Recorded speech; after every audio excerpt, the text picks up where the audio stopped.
bil, da? Jaz isti. Ja.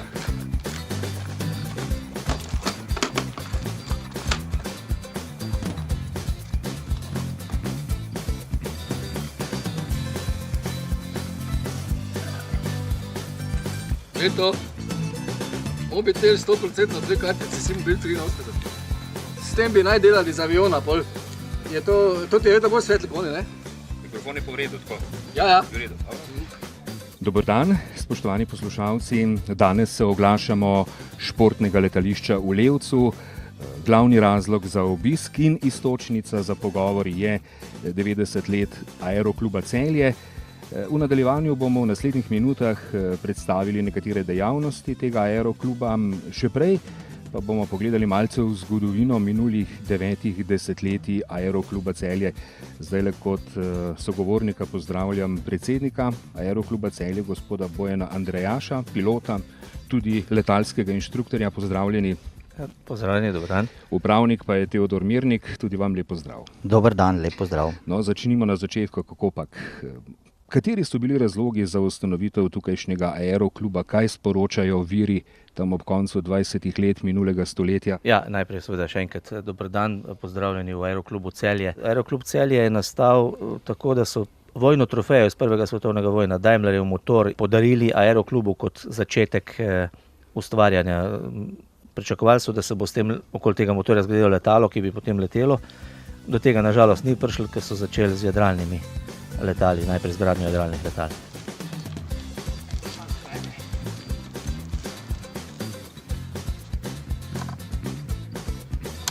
Ne vidim, koliko ima zdaj signala tu.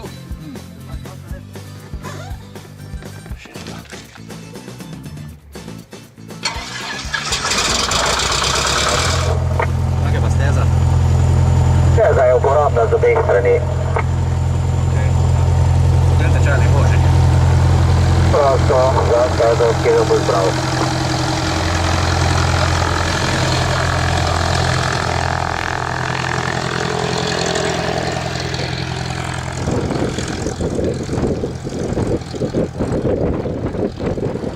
Celje Delta Charlie, dovoljenje za vzlet, steza 2.9.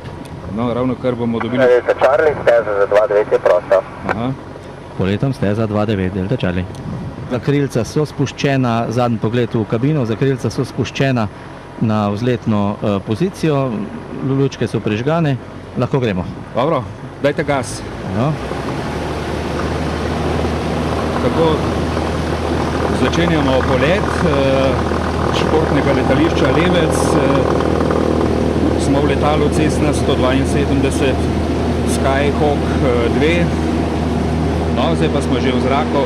No in zdaj se nam odpira, spoštovani poslušalci, krasen pogled na Kamniško-Savinjske Alpe, na Peco, na Uršljo goro, na Pohorje, na Posavsko hribovje.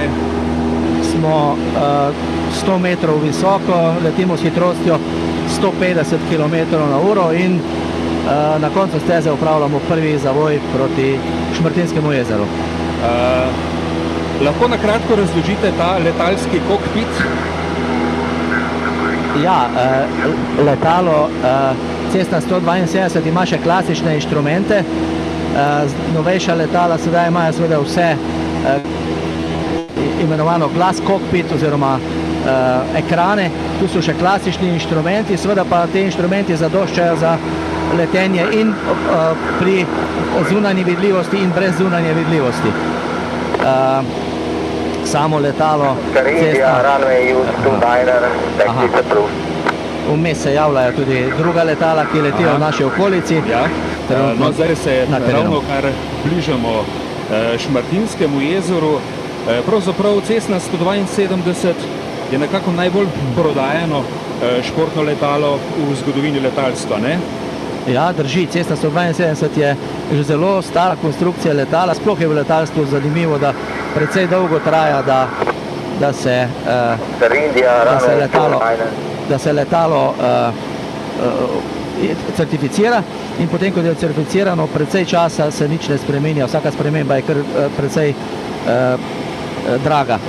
To letalo je res konstrukcija že zelo stare, motor je 160 konjski, zračno ohlajen. Rekli ste, najvišja višina približno 3000 metrov in še nekaj.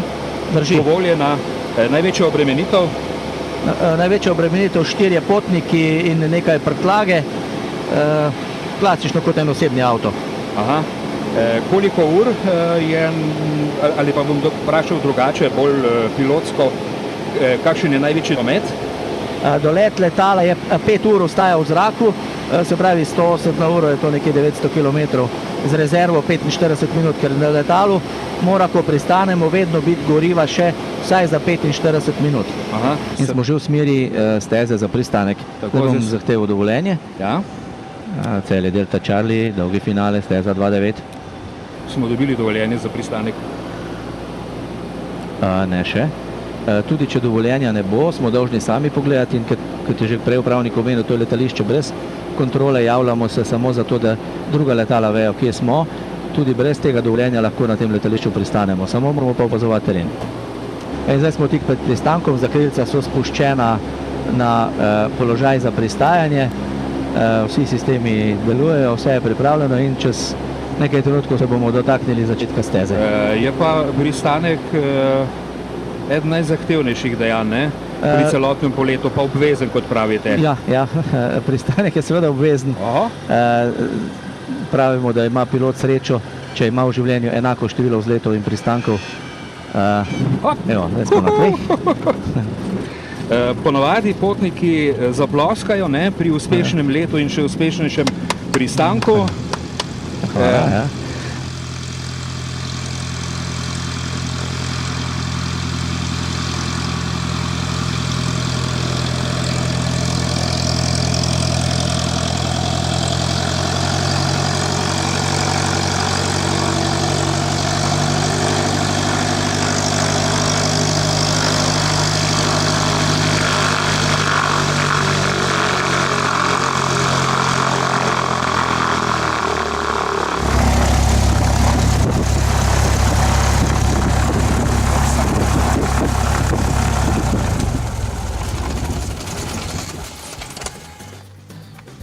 Še uno torbo?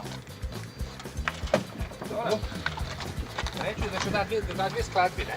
Kateri dogodki in prireditve se bodo odvijali na tem letališču v letu 2018 in kaj ob jubileju pripravljate v Aeroklubu Celje? 90 let je seveda velik jubilej in zato mislimo, da bomo imeli kar nekaj prireditev. Že spomladi bomo imeli dan odprtih vrat, prvi dan odprtih vrat, kjer bodo lahko obiskovalci oddaleč prišli in bolj organizirano opazovali letenje. Možni bodo tudi poleti z jadralnimi in motornimi letali. Glavna prireditev ob 90-letnici bo septembra. Takrat bodo povabljeni vsi bivši, zdajšnji člani in seveda vsi ostali.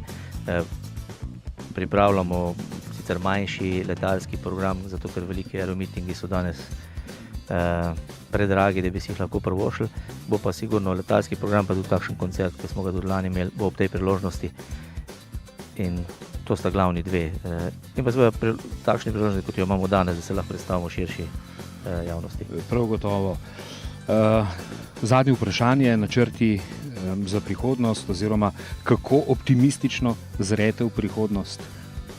Če pogledam tale hangar pred sabo, seveda moram biti optimističen, tako kot smo vsi člani.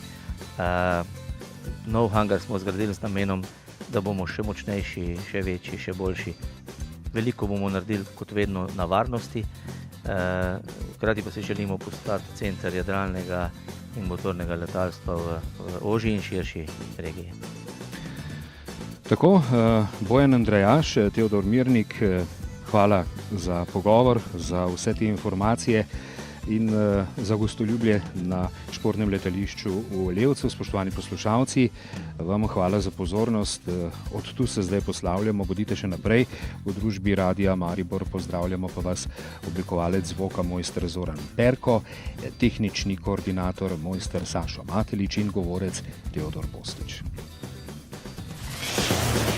Malo naokrog z Radiem Maribor.